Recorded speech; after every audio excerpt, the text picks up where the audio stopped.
नमस्कार दोस्तों। आज 30 जनवरी है और आज के द हिंदू में क्या और क्यों पढ़ें इसे लेके हम फिर से हाजिर हैं। आज जो पहली न्यूज है वो Hindenburg report driven by an ulterior motive से अडानी ग्रुप। अभी आपने सुना होगा कि एक रिपोर्ट आई है हिंडनबर्ग की, है ना। हिंडनबर्ग रिपोर्ट आई है और उसमें कहा गया है कि जो अडानी ग्रुप है यह देश के नाम पे काफ़ी कुछ लूट रहा है, या इसका जो बहुत सारा जो स्टॉक है या इस तरीके से जो बैलेंस शीट दिखाई जा रही है वो काफ़ी फेक है ना। आपने ये सुना होगा। और इसी पे जो अडानी ग्रुप है उसने जवाब दिया था हिंडनबर्ग को। आज की न्यूज है कि हिंडनबर्ग ने फिर पलट के कहा है कि आप भारत के नाम पर या झंडे के नाम पर, राष्ट्रवाद के नाम पर आप लोगों को लूट नहीं सकते। आप अपनी तरक्की कर रहे हो, इसमें देश की तरक्की का चस्का, वो एक तरह चाशनी लगा रहे हो ताकि लोग समझे कि आप तरक्की जो कर रहे हो वो देश भी तरक्की कर रहा है। पर ऐसा नहीं है। यह जो तरक्की है वो आपकी व्यक्तिगत तरक्की है। देखिए दोस्तों, अब यहाँ पे एक चीज है कि इस प्रकार के आरोप प्रत्यारोप ये चल रहे हैं और ये कोई नई बात नहीं है। नई बात इसलिए नहीं है क्योंकि कई यूरोपीय एजेंसियां या क्रेडिट रेटिंग एजेंसियां इस प्रकार के कारनामे करती रही हैं। आपने देखा होगा कि अडानी दूसरे नंबर पे पहुंच गए थे कुछ ही समय के लिए भले, लेकिन विश्व में दूसरे नंबर के सबसे अमीर व्यक्तियों में से गिने जाने लगे थे। यह कई प्रकार से यह भी दिखाता है कि हो सकता है, मैं ऐसा नहीं कह रहा हूं कि होगा ही, हो सकता है भारतीय कंपनियों को इस लेवल पे नहीं आने देने के लिए, या एफडीआई या जो विदेशों में बहुत तेजी से पैर पसार रही थी उसको कम करने के लिए इस प्रकार की चीजें की जा सकती हैं, है ना। खैर, ये जो होगा इसे हम लोग बिल्कुल नहीं जान सकते क्योंकि हम लोग खातों के जानकार नहीं है, और खातों के जानकार हुए भी तो भी किसी की बैलेंस शीट हम तब तक, मैनिपुलेटेड बैलेंस शीट हम तब तक नहीं जान सकते जब तक हमें उसके आंतरिक चीजों का ज्ञान ना हो। तो ये चीजें चलेंगी। तो आपको यह ध्यान रखना है कि यह कोई जरूरी नहीं है कि यह रिपोर्ट सच्ची हो, और यह भी कोई जरूरी नहीं कि अडानी ग्रुप ऐसा ना कर रहा हो, है ना। तो इसके बीच में हमें यह देखना है कि हमें या इस तरीके की कंपनियों पे जब घाटा होता है तो भारत के आम नागरिकों को किस प्रकार से घाटा होता है, भारत के जो आम नागरिक हैं उनका किस प्रकार से घाटा होता है। उनका घाटा होता है दोस्तों, इन कंपनियों में कई बैंकों के पैसे लगे होते हैं, है ना। और कई बैंकों के पैसे जो कौन लगे होते हैं, जो आप जमा करते हो saving account, FD, recurring account या करंट अकाउंट में, उनमें जो जमा करते हो उनके पैसे यहाँ लगे होते हैं। यदि ये डूबता है तो बैंक के बैलेंस शीट में भी गड़बड़ी होगी, और बैंक डूबता है तो आम आदमी के पैसे डूब जाएंगे, या बैंक दिवालिया होता है तो आम आदमी के पैसे डूब, यही चिंता होती है मुख्यतः, है ना। तो खैर, ये अभी देखा जाए, है ना। इसके बाद जो अगली न्यूज है वो है मनरेगा पर, है ना। In NREGA reforms prioritises the worker and her dues. पहला क्या है, वर्कर पर ध्यान देना है और जो बकाया है उन पर ध्यान देना है। तो ये चीजें कही गई है। मनरेगा में क्या सुधार होना चाहिए इसी के बारे में बात की गई है, तो आप इसे देख सकते हैं। इसके बाद जो अगली न्यूज है, revisit the tax treatment of tobacco products. ठीक है, यहाँ पे बात की गई है कि टोबैको का जो वो है, जो कर लगाया जाता है उसको फिर से करा जाए। जैसे यहाँ पे आप एक चीज देख रहे हैं, इन 2017 the economic burden and health care expense due to tobacco use, second hand smoke exposure amounted कितना, 2340 बिलियन डॉलर, कितना, सॉरी, 2340 बिलियन रुपीज, है ना। 2340 अरब रुपया खर्च किया गया। कितना, 2340 अरब रुपया। और रेवेन्यू, क्या टैक्स कितना आया उनसे, तो 537 अरब रुपया आया, है ना। 537 अरब रुपया आया। तो अब आप समझिए कि इसके कितना गुना है, 5 चौके 20, 5 पचे 25, 5 गुना के लगभग। तो 5 गुना हम खर्च कर रहे हैं और रेवेन्यू कितना आ रहा है, तो इतना। इसी पे बात की गई है कि जो टैक्स सिस्टम है या उसका जो टोबैको पे है उसको किस तरीके से बैलेंस करना चाहिए या उस पर किस तरीके से टैक्स लगाना चाहिए। आप ये समझो कि एक तरफ हम कहते हैं कि टोबैको से हमारे पास टैक्स आ रहा है तो हमारे पास पैसे आ रहे हैं, लेकिन हम उसे खत्म करने के लिए, चाहे कैंसर खत्म करने के रूप में हो, चाहे उसे उस आदत को छुड़वाने की बात हो, चाहे अन्य किसी ट्रीटमेंट की वजह से हो, हम कितना खर्च कर दे रहे हैं, 2340 अरब रुपए। सरकार कितना खर्च कर रही है, 2340 अरब रुपए। देखो यहाँ पे दोनों चीजें हो सकती हैं, निजी और इकोनॉमिक बर्डन का मतलब ये नहीं कि सिर्फ सरकार ही खर्च कर रही है, प्राइवेट और गवर्नमेंट दोनों हो सकता है, लेकिन खर्च कितना हो रहा है ये देखेंगे तो 2340 करोड़, या सॉरी 2340 अरब रुपए, और आ कितना रहा है, 537 अरब। तो हमें फिर से देखना पड़ेगा कि इसका जो टैक्स सिस्टम है वो किस प्रकार से बढ़ाया जा सकता है या किस प्रकार से इसको बैलेंस किया जा सकता है। ठीक है, आप समझ गए होंगे। इसके बाद जो अगली न्यूज है वो है short fall of a specialist doctor in rural areas was 80% इन 2022। 2022 में 2022 में 80% स्पेशलिस्ट डॉक्टरों की कमी हो गई है ना। तो ये बहुत ही बड़ा मामला है। जैसे the shortfall of a specialist doctors in community health care centre CHC in rural areas has increased over the past decade in India.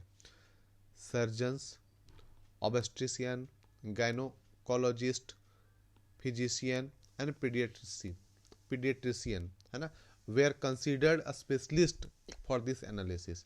ये किनको किनको लिया गया, सर्जन को लिया गया है, ऑब्स्टेट्रिशियन को लिया गया है, गायनोकोलॉजिस्ट को लिया गया है, फिजिशियन को लिया गया है और पीडियाट्रिशियन को लिया गया है। तो ये जो 5 हैं इनको क्या माना गया है कि इनकी कमी हो गई है ना। इनकी कमी हो गई तो क्यों कमी हो गई है ना, इनकी कमी क्यों हो गई है।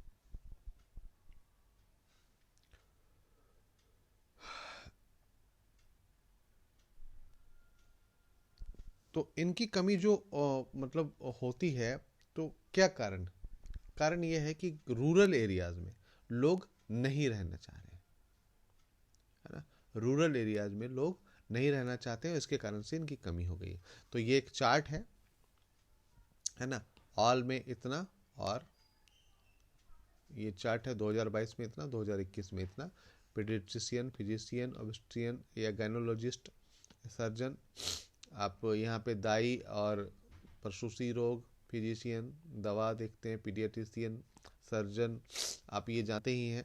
तो इस तरीके से यहाँ पे एक आंकड़े दिए गए हैं, कुछ आंकड़े दिए गए हैं, इनको आप देख लेंगे है ना, तो आपको आसानी से समझ में आ जाएगा। इसके बाद जो अगली न्यूज़ है वो है India's call to modify the Indus water treaty. मैंने कल ही बताया था है ना कि India call to modify the Indus water treaty, Hindu जल समझौता, सिंधु जल समझौता जो है वो उसके बारे में यहाँ पे बात की गई है। तो आप इसे पढ़ लेंगे तो पूरी तरीके से क्लियर हो जाएगा है ना कि कौन कौन से जो जल विद्युत परियोजनाएं हैं जिन पर विवाद चल रहा है, जैसे रातले जल विद्युत परियोजना है उन पे विवाद चल रहा है। तो उसके बाद है what are some its key provisions, क्या क्या हैं है ना। The Indus river basin has 6 river, Indus, Jhelum, Chenab, Ravi, Beas और सतलज है ना, originating from Tibet and flowing through the Himalayan range to enter Pakistan ending in south of Karachi. तो इसी पे बात की गई है, तो आप इसे बारे में पढ़ लीजिएगा। साथ ही साथ एक काम और करिएगा दोस्तों कि सिंधु नदी या जो नदियां हैं उनके जो उद्गम है और कैसे हैं उसको आप एक मानचित्र में, मैप में क्लियर कर दीजिएगा। नॉर्थ टू साउथ कौन कौन नदियां हैं है ना, east to west to east है ना। ईस्ट आप क्लियर कर लीजिएगा, इधर से इधर तक और इधर से इधर तक, ठीक है। तो आपका ये क्लियर हो जाएगा, मे बी इससे क्वेश्चन आएगा। साथ ही साथ इंडस वाटर ट्रीटी क्या है, क्या क्या समझौते हुए थे, क्या क्या मुख्य प्रावधान थे, इसके बारे में एक थोड़ा सा नोट बना लीजिएगा, तो ये आपका क्लियर हो जाएगा पूरा, ठीक है। इसके बाद एक है Joshimath like disaster could strike hillock in Guwahati. आपको एक बात बताता हूँ, ये पेज नंबर 10 में है हमारे, इसके बाद वाले पेज पे है। बहुत ही छोटा सा न्यूज है लेकिन बहुत ही इंपॉर्टेंट न्यूज है। आप ये समझिए कि जोशीमठ यहाँ और गुवाहाटी यहाँ पे ये एरिया है, और ये मध्य हिमालय का एरिया है, ठीक है। और हम जानते हैं कि एशियन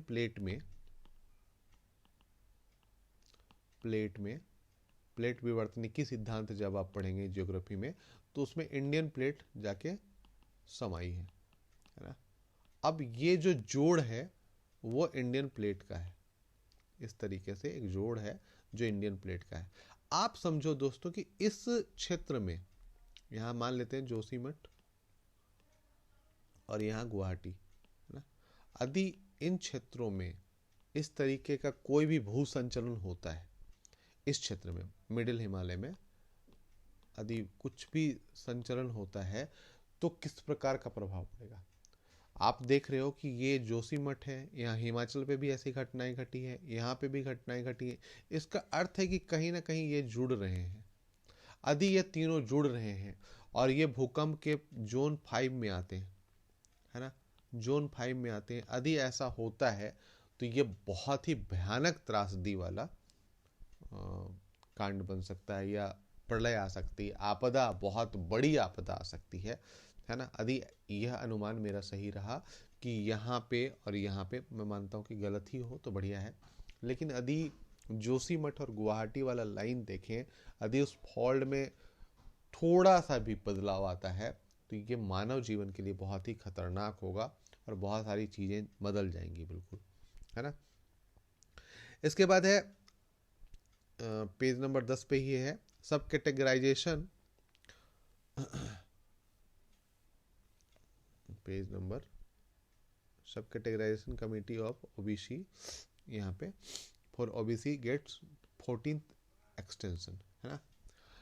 जो ओबीसी हैं, अदर बैकवर्ड क्लासेस हैं, उनके सब कैटेगरी मतलब उनके उप विभाजन को लेके जो कमेटी बनाई है उसको 14वां एक्सटेंशन दिया गया। तो अब आपको यह देखना है कि यह जो कमेटी बनाई गई है किस आधार पर बनाई गई है और इसको किसने बनाया है और किसके तहत ये काम कर रही है। The panel formed in October 2017 was initial given 12 weeks to finish task sub categorisation, है ना।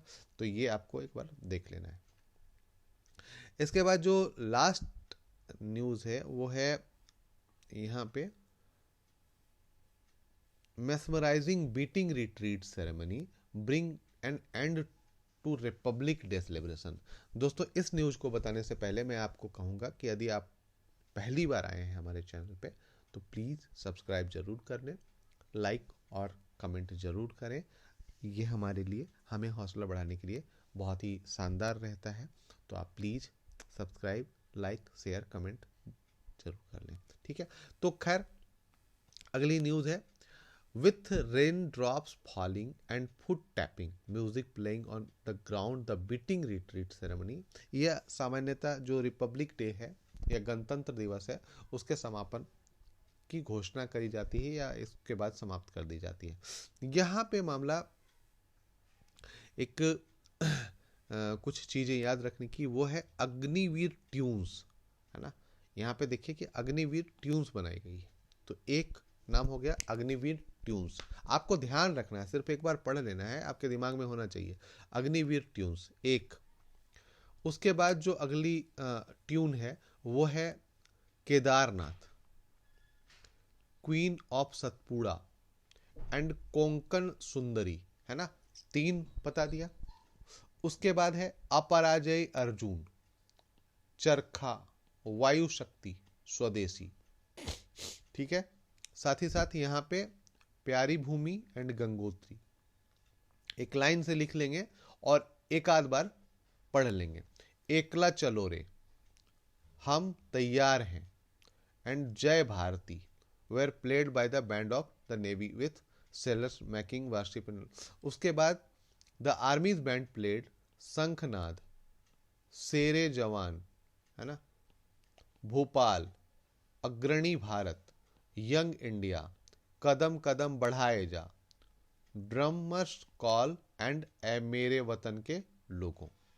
ठीक है, तो ये ट्यून्स या इस तरीके की जो चीजें हैं वो करी गई हैं। तो आपको क्या करना है, बस इतना थोड़ा सा एक बार पढ़ लेना है, एक बार अग्नि ट्यून जान लेना है। केदारनाथ, क्वीन ऑफ सतपुड़ा, कोंकण सुंदरी, प्यारी भूमि, गंगोत्री, अपराजय, अर्जुन चक्र, वायु शक्ति, स्वदेशी, एकला चलो रे, जय भारती, है ना। या तो इधर से पूछेगा एयरफोर्स वाले से, या तो यहां से पूछेगा, है ना। तो यहीं से ज्यादा चांस है कि पूछेगा। तो क्या क्या है, शंखनाद है, शेरे जवान है, भोपाल है, अग्रणी भारत है, यंग इंडिया, कदम कदम बढ़ाए जा, ड्रम मर्स कॉल है, और ए मेरे वतन के लोगों है।